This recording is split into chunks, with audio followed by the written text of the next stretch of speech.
estudante! A nossa aula de hoje tem como propósito prepará-lo para produzir a sua própria crônica. Você será orientado a desenvolver a estrutura da sua crônica, seguindo os passos daqueles que são autoridades no assunto. Quem são eles? Os cronistas, é claro. Mas se você é novo aqui neste canal, aproveita, se inscreva, compartilhe com seus colegas e, se por acaso você gostou dessa aula, deixe o seu joinha. Antes de iniciar a produção de uma crônica, é importante que você faça um esquema, que você faça algumas perguntas, reflita sobre elas e responda. Essas perguntas nortearão a escrita da sua crônica. Primeira pergunta: qual assunto você quer abordar?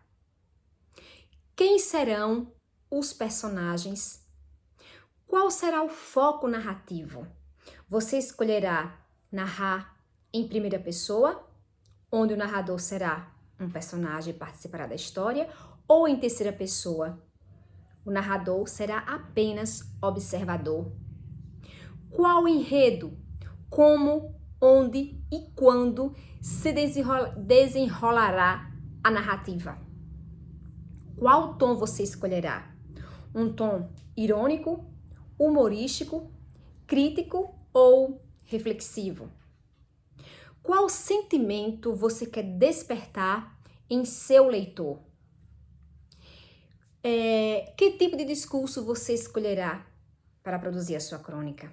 Um discurso direto, em que aparece a fala das personagens, ou um discurso indireto, em que o narrador fala pelas personagens? Você construirá um desfecho conclusivo ou um desfecho aberto? Feito isso, questionado e depois de respondido cada questão dessa, você terá vencido a primeira etapa. Mas se você é daquelas pessoas que, mesmo com esse esquema na mão, terá ainda dificuldade em introduzir a sua crônica, não se preocupe. Os maiores escritores também têm essa dificuldade. Pensando nisso, eu trouxe o exemplo de algumas crônicas para que você possa se inspirar e ter mais facilidade em iniciar a sua crônica. A primeira é O Cajueiro, de Rubem Braga. O cajueiro já devia ser velho quando nasci. Ele vive nas mais antigas recordações de minha infância, belo, imenso, no alto do morro atrás da casa. Agora vem uma carta dizendo que ele caiu. Eu me lembro do outro cajueiro que era menor e morreu há muito tempo. Eu me lembro dos pés de pinha, do cajamanga, da grande touceira de espadas de São Jorge, que nós chamávamos simplesmente tala, e da alta saboneteira que era nossa alegria e a cobiça de toda a meninada do bairro, porque fornecia centenas de bolas pretas para o jogo de gude. Segundo exemplo, a bola, Luiz Fernando Veríssimo.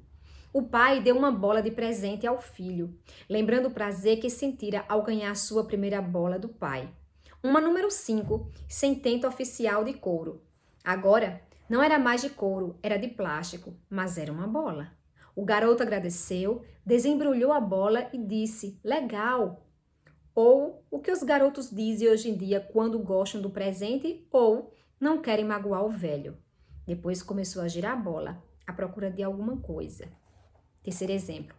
São Paulo, as pessoas de tantos lugares, Milton Ratum. À primeira vista, São Paulo assusta. Aos poucos, o susto cede ao fascínio, à surpresa da descoberta de muitos lugares escondidos ou ocultados numa metrópole da qual a natureza parece ter sido banida. Isto só em parte é verdade. Há vários parques e jardins, Aclimação, Vila Lobos, Burle Marx, Água Branca e tantos outros, sem contar a Ibirapuera, que simboliza uma promessa de urbanismo mais civilizado ou de um processo urbano mais humanizado, interrompido pela ganância das construtoras e da especulação imobiliária, em conluio com o poder público municipal. Agora você não tem mais desculpas para dizer que não sabe como iniciar a sua crônica. Inicia-se pelo início, é claro. Mas se você vai me inventar uma outra desculpa e dizer assim, professora, eu tenho dificuldade em escolher o foco narrativo. Eu não sei qual foco narrativo escolher, eu não sei como conjugar os verbos e nem as pessoas, eu me confundo todo em relação a isso aí. Você vai observar agora o exemplo de uma crônica em que está escrita com o foco narrativo em primeira pessoa. Eu sabia fazer pipa e hoje não sei mais. Duvido se hoje pegasse uma bola de gude e conseguisse equilibrá-la na dobra do dedo indicador sobre a unha do polegar, quanto mais jogá-la com a precisão que tinha quando era garoto. Outra coisa, acabo de procurar no dicionário, pela primeira vez, o significado da palavra gude. Quando era garoto, nunca pensei nisso. Eu sabia o que era gude. Gude era gude. Esse é o exemplo de uma crônica narrada em primeira pessoa.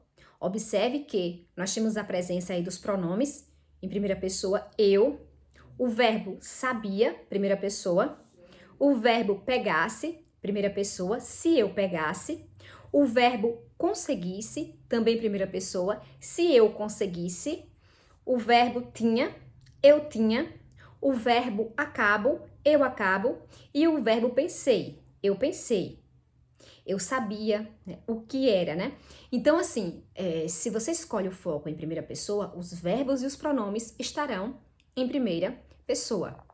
Vamos agora ver o exemplo de uma crônica que está narrada em terceira pessoa. O narrador não é personagem neste caso, o narrador apenas observa os fatos que se passam ao seu redor. O apelido dele era Cascão e vinha da infância. Uma irmã mais velha descobrira uma mancha escura que subia pela sua perna e que a mãe, apreensiva, a princípio atribuiu a uma doença de pele. Em seguida descobriu que era sujeira mesmo.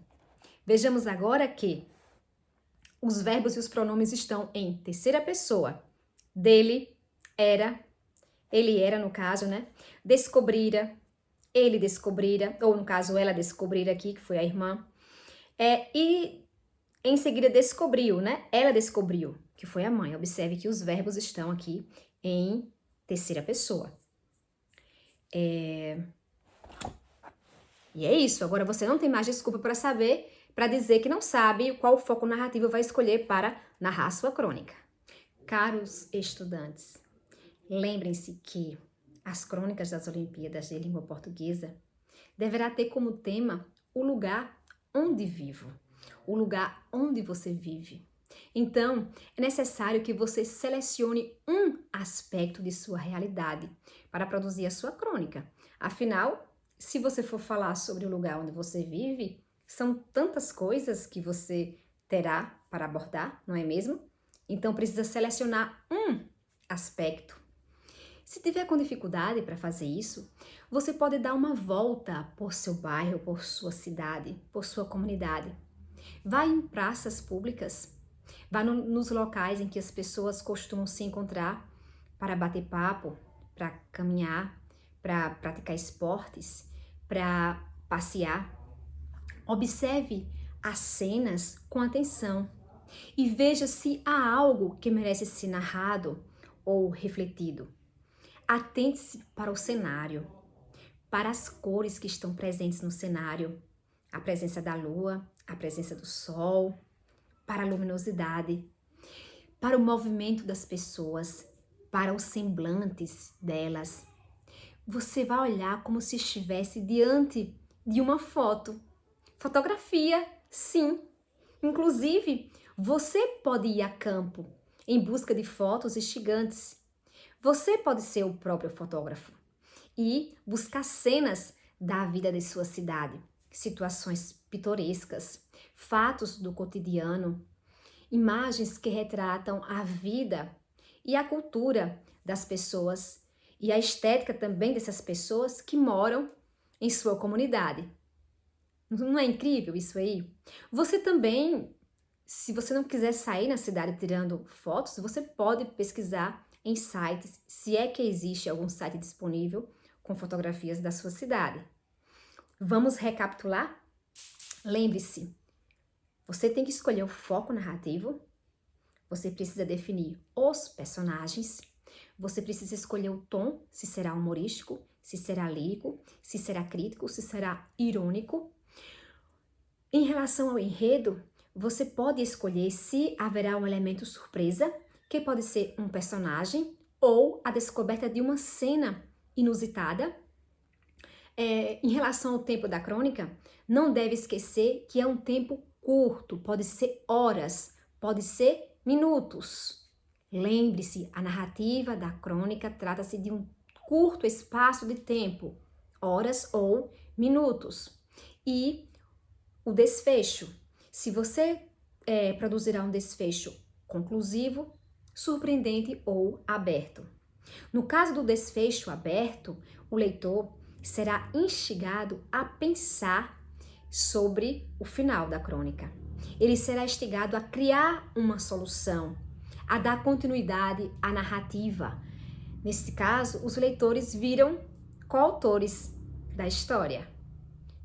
Boa produção para vocês. Um abraço.